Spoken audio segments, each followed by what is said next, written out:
Je n'avais même pas encore enlevé ma veste quand mon père a lancé, je ne savais pas qu'on laissait entrer les décrocheurs ici.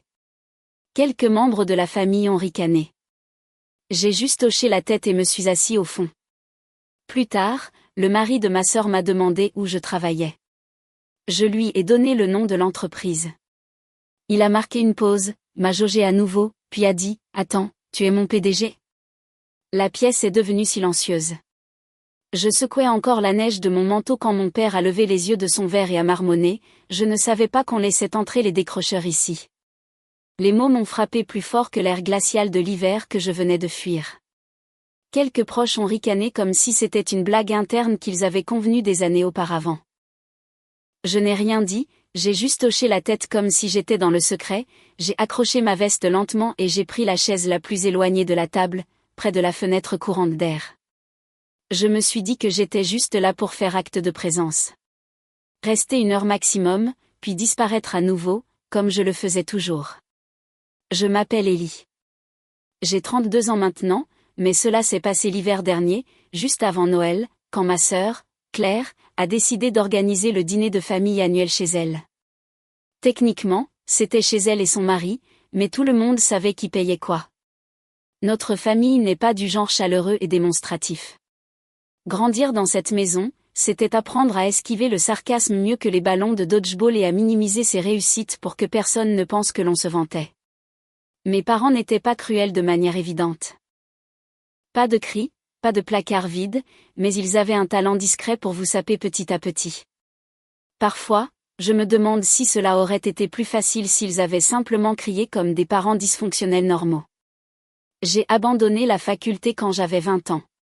C'est le titre auquel ils se sont accrochés depuis. Peu importe que je sois partie parce que l'entreprise que j'avais lancée dans ma chambre d'étudiant a décollé et que je ne pouvais pas concilier cela avec les examens de mi-parcours. Peu importe que j'ai vendu cette entreprise 5 ans plus tard pour plus d'argent que je ne savais quoi en faire. Pour eux, j'ai abandonné. Je n'ai pas pu tenir le coup. Je suis l'exemple à ne pas suivre de la famille. Chaque fois que mon nom est prononcé, il est suivi de ce long soupir. Celui qui dit « Imaginez s'il était resté à l'école ». Je vais rarement à ces réunions. La dernière fois que je me suis présentée pour un dîner de Noël, ma mère m'a demandé si j'étais encore en train de « trouver ma voie ». Je venais de décrocher un contrat gouvernemental majeur. Je me souviens l'avoir regardée fixement, me demandant si elle ne savait pas ou si elle s'en fichait. Dans les 2 cas, je suis resté silencieux. C'est plus facile comme ça. Moins de friction, moins de tentation de leur rappeler qui je suis vraiment. Mais cette fois, c'était différent. Ma sœur Claire m'a personnellement appelé pour m'inviter. Elle avait toujours été la pacificatrice, équilibrant mon silence avec le jugement de nos parents. Elle a dit qu'elle me manquait, que ce n'était pas pareil sans moi, que je devrais au moins venir pour le dessert si ce n'est pas pour le dîner. Et puis elle a dit quelque chose qui m'a fait hésiter. Papa s'était adouci.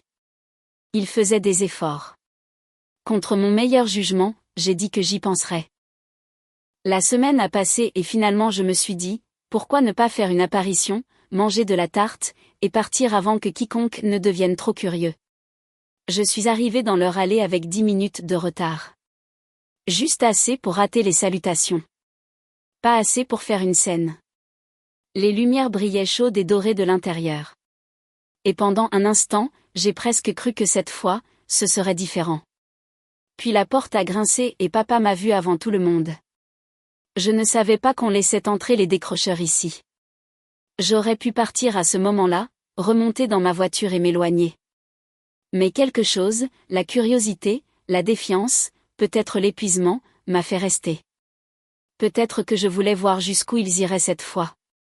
Peut-être que j'étais juste fatiguée de fuir des gens qui n'avaient jamais pris la peine de me rattraper.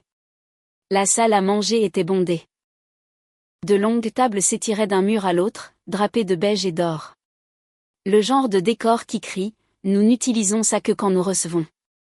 Chaque siège était pris, sauf un dans le coin. J'ai croisé des cousins que je n'avais pas vus depuis des années.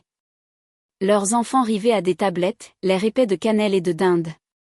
Ma mère a à peine levé les yeux. « Oh, tu es venue ?» a-t-elle dit avant de se retourner vers sa conversation sur le mariage de quelqu'un d'autre. Je me suis assis tranquillement, observant. J'étais devenu bon à ça au fil des ans. Mon cousin Benoît se vantait de sa promotion dans une compagnie d'assurance. Sa femme a enchaîné, récitant pratiquement son CV. Tout le monde a hoché la tête, félicité, trinqué. J'ai picoré les petits pains. Personne ne m'a rien demandé, ce qui, honnêtement, était un soulagement. Puis, pendant la deuxième tournée de vin, quelqu'un a teinté son verre et a dit « C'est l'heure du bilan de carrière familiale ». Cela avait commencé comme une blague il y a des années. L'idée de l'oncle Raymond, mais c'était devenu une tradition. Tout le monde faisait le tour de table, donnant des nouvelles, des promotions, des changements de poste, des licenciements. Les adultes appelaient ça « léger », mais on sentait la tension monter à mesure que le tour de table progressait. Mon tour est venu en dernier. Claire a essayé de me sauter, mais l'oncle Raymond a ri. Et Élie ? Toujours à courir après le rêve, a dit mon père. J'ai levé les yeux de mon verre. Oui, ai-je dit doucement. Toujours à courir. Quelques ricanements. Papa a souri d'un air suffisant. C'est alors que le mari de Claire, Mathieu, s'est penché. Il est plus nouveau dans la famille, un type sympa, du genre cadre. Nous n'avions jamais vraiment parlé, alors il a dit nonchalamment, « Tu travailles où, au fait ?» J'ai hésité, j'ai pensé à mentir, à dire que j'étais dans le conseil ou quelque chose de vague, mais j'étais fatigué. Fatigué de minimiser, fatigué de prétendre. Je lui ai donné le nom de l'entreprise. Il a cligné des yeux, puis m'a regardé comme si je venais de parler couramment le mandarin. « Attends » a-t-il dit lentement, les yeux plissés. « Tu es mon PDG ?» La pièce est devenue silencieuse. Je veux dire, silencieuse à mort. Les fourchettes se sont arrêtées à mi-chemin. Même les enfants ont levé les yeux. Et c'est là que j'ai réalisé que personne ici ne le savait. Pas même Claire. Je l'ai regardé. Sans expression. Oui, le monde est petit. Il a ri une fois. Court et sec. Tu plaisantes. Je ne plaisantais pas. Le silence s'est étiré à nouveau. Le visage de mon père a changé. Confusion, puis déni, puis quelque chose de plus difficile à nommer. Ma mère a cligné des yeux comme si elle avait mal entendu. L'oncle Raymond s'est raclé la gorge.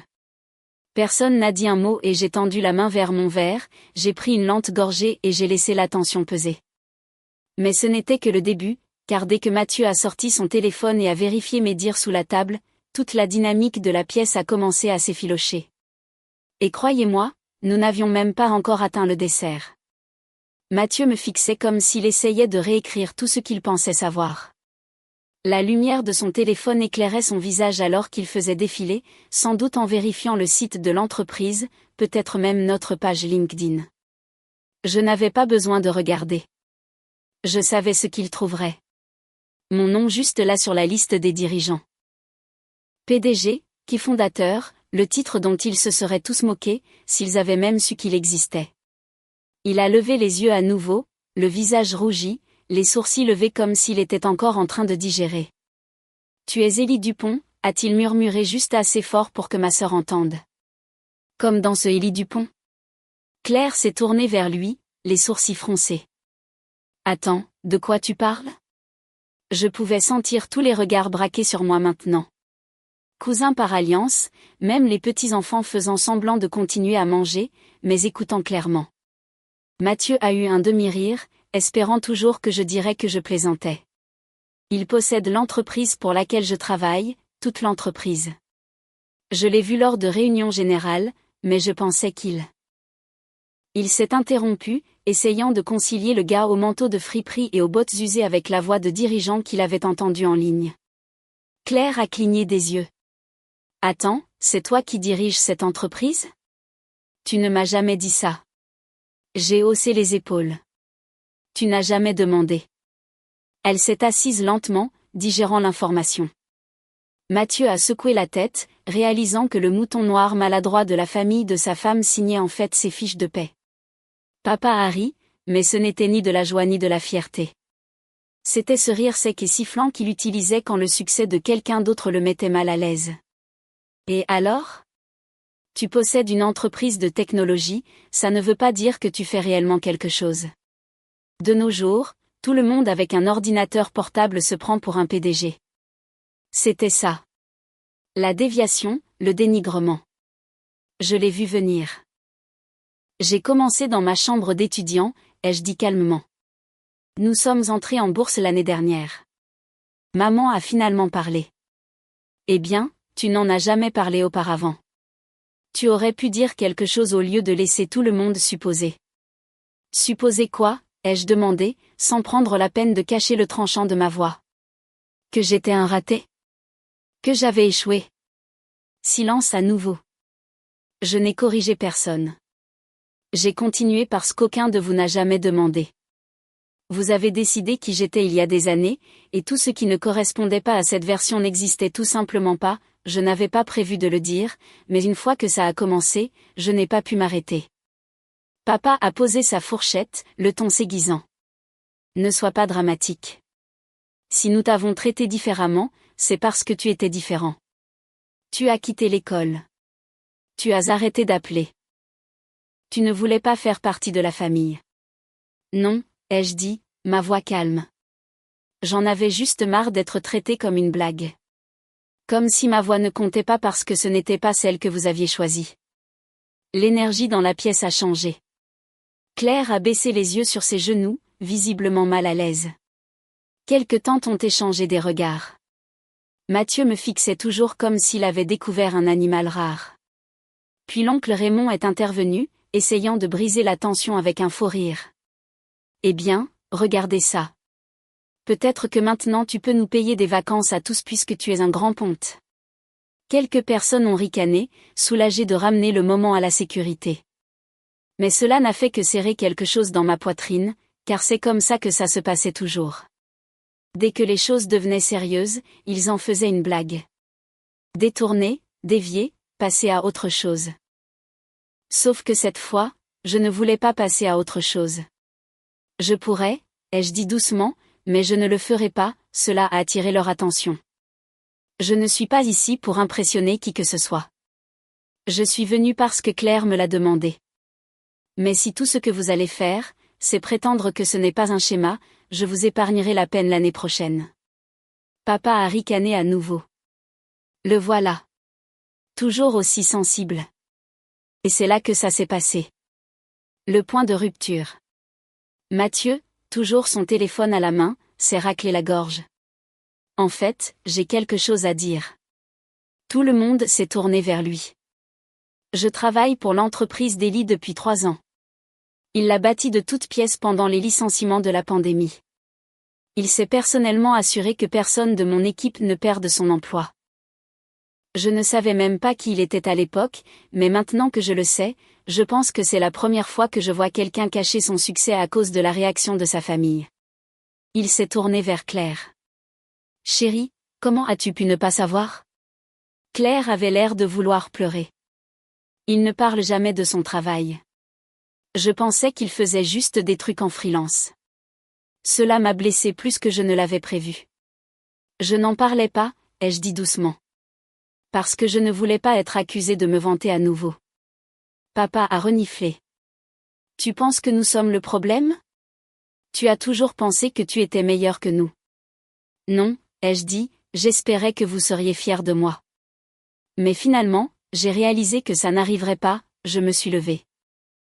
Pas de manière dramatique, juste assez pour faire comprendre que j'en avais marre d'être coincée à la table des enfants pendant que les adultes continuaient à faire semblant. J'ai travaillé dur, ai-je dit. Vraiment dur, mais ce n'est jamais assez pour cette famille. Je pourrais guérir le cancer, et vous diriez toujours que j'aurais dû retourner à la fac. Maman a ouvert la bouche, mais j'ai levé une main. J'ai fini. Je ne vais pas me rabaisser pour que vous vous sentiez à l'aise. Je me suis tournée vers Claire. Merci de m'avoir invitée, mais je pense que je suis restée assez longtemps. J'ai attrapé mon manteau et me suis dirigée vers la porte. Attends, a dit Claire, la voix brisée. Elle a tendu une petite boîte emballée. C'est de la part de tout le monde. À l'intérieur se trouvait un livre, Réussir après l'échec. Je l'ai fixé. Vous avez tous choisi ça ensemble ? Elle a hésité. C'était l'idée de papa. Il pensait que ça pourrait t'aider à te remettre sur les rails. La pièce s'est figée. Même Mathieu avait l'air horrifié. Je n'ai ni crié ni jeté le livre. Je l'ai simplement posé sur la table, je me suis retournée et je suis sortie. Et alors que la porte se refermait, la voix de papa a suivi, vous voyez, il ne peut même pas prendre une blague. Ce fut la dernière fois que je leur ai parlé à tous pendant un moment. Ce qu'ils ne savaient pas, c'est que cette nuit-là a tout changé. Leurs mots, leurs rires, ce cadeau. Cela a brisé quelque chose en moi. Je n'étais plus un décrocheur. J'étais leur patron, leur futur propriétaire, leur succès méconnu. Et pour une fois, je n'allais pas gaspiller ce pouvoir. Dehors, le froid m'a frappé plus fort que prévu. Je ne me sentais ni puissant ni fier, juste vide. Les rires et le tintement des couverts résonnaient encore derrière moi. Sortir comme ça ne ressemblait pas encore à de la liberté. C'était comme quitter une maison en feu, sachant que des morceaux de moi étaient encore à l'intérieur. Je suis restée dans ma voiture longtemps. Le moteur tournait, rejouant tout. Le visage de Claire, le livre, le silence. Réussir après l'échec n'était pas une blague. C'était un message. Nous ne te voyons pas. Nous pensons toujours que tu as échoué. Et le pire, une petite partie de moi les croyait encore. Cette nuit-là, je n'ai pas dormi. J'ai arpenté mon appartement, rejouant chaque mot. Au matin, quelque chose en moi avait changé. Je ne me suis pas effondrée. J'ai pris du recul, répondu à moins de mais, laissé les autres prendre le devant de la scène. Les gens pensaient que j'allais bien. Les PDG ont toujours l'air d'aller bien. Mais je n'étais pas en chute libre. Je me débarrassais. J'enlevais les couches que j'avais construites pour obtenir leur approbation. Des semaines plus tard, j'ai trouvé une vieille lettre de mon professeur de première année. Sa réponse aux excuses que je lui avais envoyées après avoir abandonné. Ellie, disait-elle, tu n'es pas un échec. Tu as juste dépassé la pièce. C'est effrayant, mais ce n'est pas abandonné. Continue à construire. Le reste suivra. Je l'ai lu 6 fois. À la dernière, j'ai enfin compris. Je n'avais pas échoué. J'avais évolué. Mes parents ne voulaient pas d'évolution. Ils voulaient de la conformité. Mais j'avais déjà dépassé leur définition du succès. J'ai cessé de courir après leur version de la fierté et j'ai commencé à vivre la mienne, tranquillement, à mes propres conditions. J'ai commencé à marcher davantage, à explorer des librairies devant lesquelles j'étais toujours passé sans jamais y entrer. J'ai recommencé à écrire dans un journal, brouillon, honnête, non performatif. J'ai acheté une vieille machine à écrire dans une friperie juste pour le son qu'elle faisait. Lentement, le brouillard s'est levé et j'ai commencé à encadrer de jeunes entrepreneurs, des jeunes qui me rappelaient moi. Intelligents, débrouillards, sans soutien. Je ne l'ai pas fait pour la gloire. Je l'ai fait pour que quelqu'un entende, tu n'es pas cassé. Tu ne rentres juste pas dans le moule. L'un d'eux, Jordan, 19 ans, avait créé une application un peu rudimentaire mais passionnante. Je l'ai aidé à affiner son pitch, les présenter à des investisseurs, et bientôt il a levé sa première série de financements. Le voir gagner m'a fait plus de bien que tout ce que j'avais fait depuis des mois. C'est là que j'ai réalisé que le succès ne concernait pas les titres ou les revenus. C'était un héritage. Être la personne dont j'avais besoin quand j'étais plus jeune, construire quelque chose qui me survivrait. La famille est restée silencieuse. Un message de Claire en janvier, ignoré, non par colère, mais par épuisement. Puis en février, les RH m'ont contacté. Mathieu avait demandé un transfert en raison de tensions familiales. Je n'ai pas répondu. 2 jours plus tard, une lettre recommandée est arrivée de l'avocat de mes parents. Ils vendaient leur maison et m'offraient la priorité à un prix familial. J'ai ri. Après des années de dénigrement, c'était leur premier vrai contact, une offre immobilière. Je n'ai pas répondu. Pas encore. J'ai découvert plus tard qu'ils étaient presque ruinés. Papa avait refinancé la maison pour une entreprise de crypto ratée. La lettre n'était pas une tentative de rapprochement. C'était une question de commodité. Et c'est là que j'ai su que je ne me contenterais pas de rejeter l'offre. Je renverserais entièrement la dynamique. Non par rancune, mais par contrôle. Parce que le fond du gouffre n'est pas toujours la ruine. Parfois, c'est la fondation sur laquelle on reconstruit.